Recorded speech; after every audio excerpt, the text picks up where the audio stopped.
बूढ़ी महिला अब पूरी तरह डर चुकी थी। उसकी धड़कन इतनी तेज हो गई थी कि उसे लग रहा था जैसे पूरा बस उसका दिल धड़कने की आवाज सुन सकता है। उसने दोबारा पीछे देखने की हिम्मत नहीं की, लेकिन उसे महसूस हो रहा था कि वे तीनों अब भी उसे ही घूर रहे हैं। बस के अंदर अजीब सा सन्नाटा था। कोई बात नहीं कर रहा था। यहाँ तक कि इंजन की आवाज भी पहले से धीमी लग रही थी, जैसे बस किसी और दुनिया में प्रवेश कर चुकी हो। अचानक बूढ़ी महिला अपनी सीट से उठ खड़ी हुई। वह लड़खड़ाते हुए उस कॉलेज के लड़के के पास पहुंची। उसने उसका हाथ कसकर पकड़ लिया। बेटा, अगला स्टॉप आते ही मेरे साथ उतर जाना। लड़का चौंक गया। क्यों? महिला की आंखों में डर साफ दिखाई दे रहा था। बस मेरी बात मान लो। लेकिन लड़का हंस पड़ा। दादी, आप ज्यादा फिल्में देखती हैं शायद। महिला ने पीछे देखा। तीनों परछाइयां अब भी वहीं बैठी थीं। और तभी बीच वाले आदमी का सिर धीरे धीरे उनकी तरफ घूमने लगा।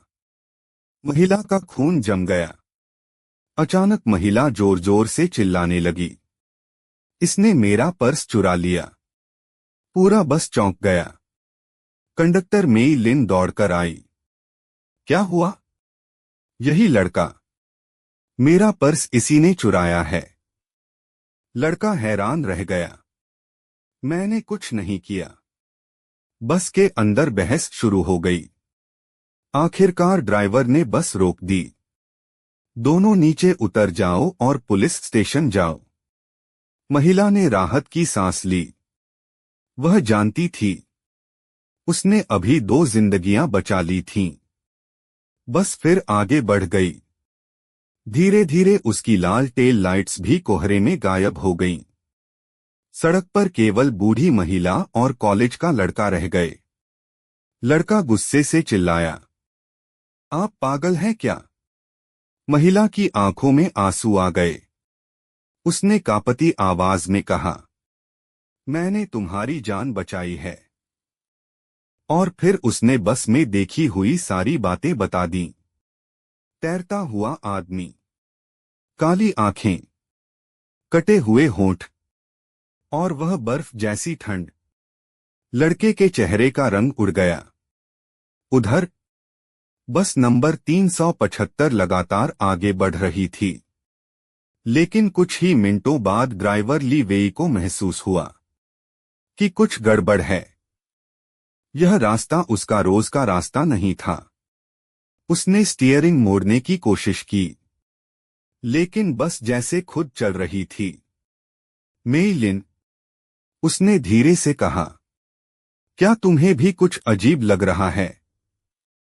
मेई लिन ने खिड़की से बाहर देखा। उसका चेहरा सफेद पड़ गया। हम कहाँ हैं? बाहर कुछ भी नहीं था। न कोई घर, न कोई दुकान, न कोई स्ट्रीट लाइट, सिर्फ घना कोहरा। तभी बस की लाइटें झपकने लगीं। 1 बार, 2 बार, 3 बार, और फिर पूरा अंधेरा। बस में बैठे यात्रियों की सांसें रुक गईं। कुछ सेकंड तक केवल सन्नाटा रहा। फिर पीछे से किसी के हंसने की आवाज आई। हाँ, वह इंसानी हंसी नहीं थी। ऐसा लग रहा था जैसे कोई बहुत दूर से हंस रहा हो।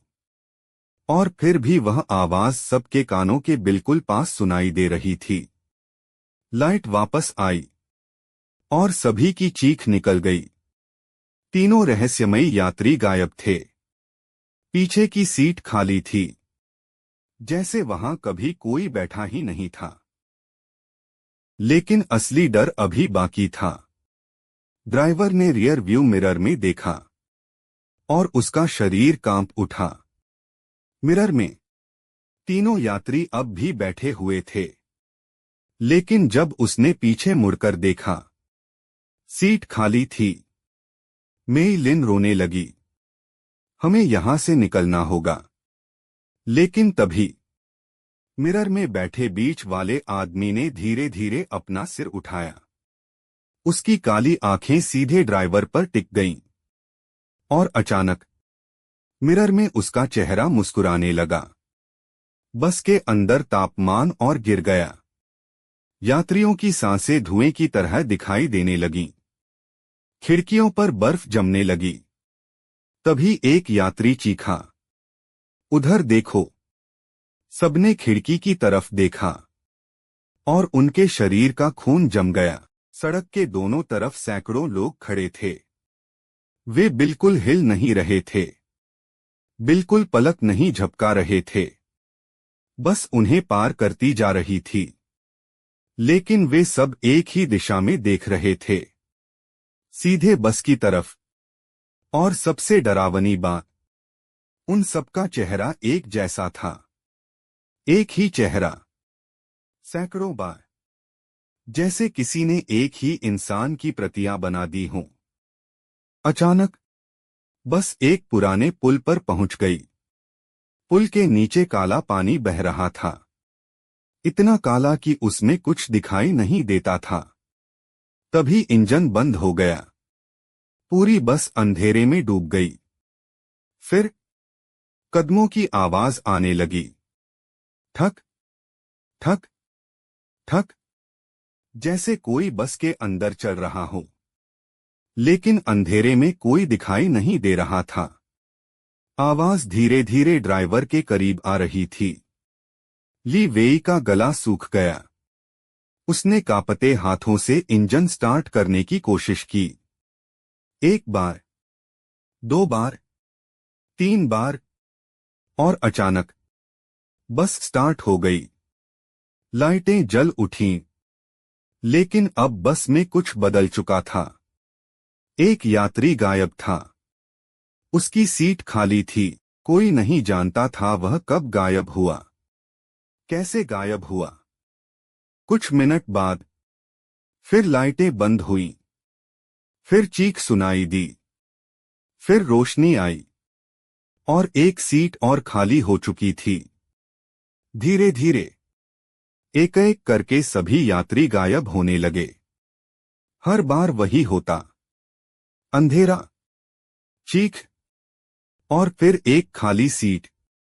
आखिर में बस में केवल ड्राइवर ली वेई, कंडक्टर मेई लिन और वे तीन रहस्यमयी यात्री बचे थे। तभी बस के सामने एक लंबी सुरंग दिखाई दी। इतनी लंबी कि उसका अंत नजर नहीं आ रहा था। बस धीरे धीरे उसके अंदर चली गई। और उसी पल तीनों रहस्यमयी यात्री खड़े हो गए। पहली बार पूरे सफर में उनके चेहरे अब पूरी तरह दिखाई दे रहे थे। वे इंसान नहीं लग रहे थे। उनकी आंखें काली थीं, त्वचा मोम जैसी सफेद, और चेहरे पर एक भयानक मुस्कान। बीच वाले आदमी ने धीरे धीरे अपना हाथ उठाया और सुरंग के अंधेरे की तरफ इशारा किया, जैसे वहां कोई उनका इंतजार कर रहा हो। फिर बस नंबर 375 घने अंधेरे में समा गई और हमेशा के लिए गायब हो गई। अगली सुबह पूरे बीजिंग में हड़कंप मच गया। बस नंबर 375 का कोई पता नहीं था। न ड्राइवर, न कंडक्टर, न कोई यात्री, कुछ भी नहीं। लेकिन कई दिनों बाद कहते हैं कि एक सुनसान जगह पर एक पुरानी बस मिली। वही बस, नंबर 375, और उसके अंदर जो देखा गया उसके बारे में आज तक कोई खुलकर बात नहीं करता। आज भी कहा जाता है, जब बीजिंग में बहुत घना कोहरा छाता है और रात बहुत शांत होती है, तो कुछ लोगों को दूर सड़क पर एक पुरानी बस दिखाई देती है।